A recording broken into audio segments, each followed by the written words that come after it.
Ladies and gentlemen, good evening and welcome to the news bulletin for this Friday, the 20th of February 2026. The Minister for Finance, Economic Planning, Trade and Investment, Mr. Pierre Laporte, says he remains convinced that the 2026 budget and its accompanying policies is solid and will improve the lives of all Seychellois families and the business community. Minister Laporte was speaking before the National Assembly this morning, where he was making his closing remarks on the appropriation bill following 3 days of deliberations by members of the National Assembly. In his remarks, the Minister for Finance, Economic Planning, Trade and Investment, Mr. Pierre Laporte, commended the U.S. caucus for its support towards the 2026 budget, as well as some members of the opposition, whom he says also expressed the support for some components of the bill. On the other hand, he said that most opposition members have reacted to his budget address with fear and confusion. Minister Laporte also took the opportunity to clarify certain pertinent issues raised during the deliberations.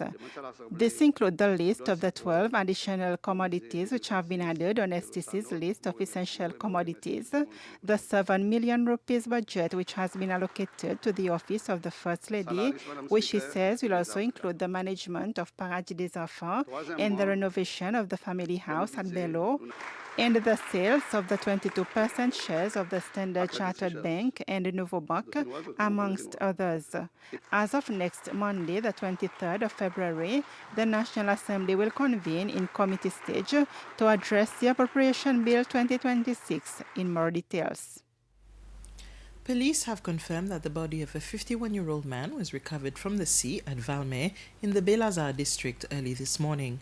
The man, a resident of Dafatak in Oscolet, was reportedly last seen late last night.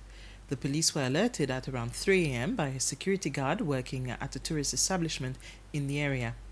In a separate incident, police say a 26-year-old woman was found dead this morning at a house in Montplaisir in the Anse-Royal district. The police were alerted about the incident at around 7:45 a.m. Investigations are underway in both cases, pending post-mortem results to determine the cause and circumstances of the deaths. The Ministry of Employment and Human Resource Planning hosted its annual job fair today, bringing together dozens of employers and hundreds of job seekers under one roof at the ICCS. This year's event featured 40 organizations and over 900 job vacancies across multiple sectors. What made this year's fair different was the introduction of on-site interviews. Several companies conducted interviews on the spot, giving applicants the opportunity to move one step closer to employment immediately.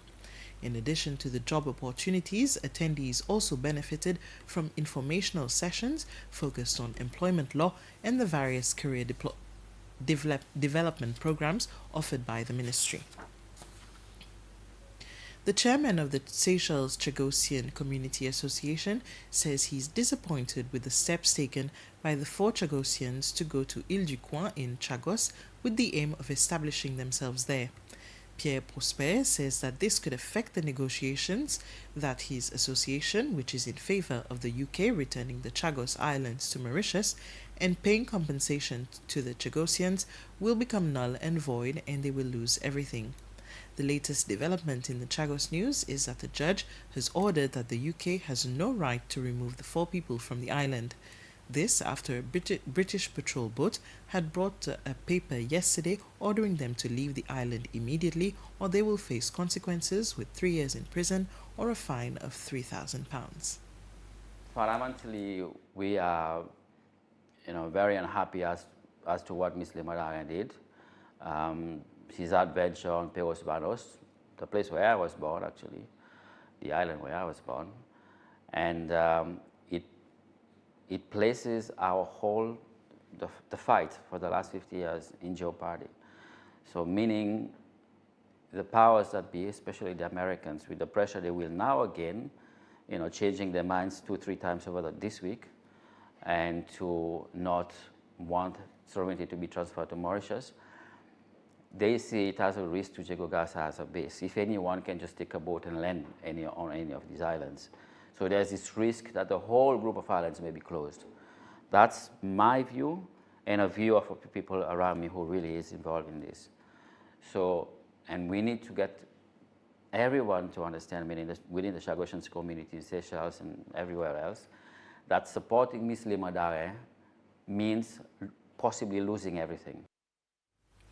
The Office of the President has announced the appointment of the new Board of Directors of the Agency for Prevention and Rehabilitation in Substance Abuse, APDA. The Secretary of State for Prevention and Rehabilitation in Substance Abuse, Benjamin Vell, is the chair, and Michel Pierre is the vice chair. The board has 5 other members who are Dr. Lisa Kisubi, Marcel Waro, Beryl Payet, John Ondiek, and Fadi Banana. Their term is 5 years and began on February 16th. And with this, we've reached the end of our news bulletin for now. Ladies and gentlemen, please join us again at 8 p.m. for more news and more details.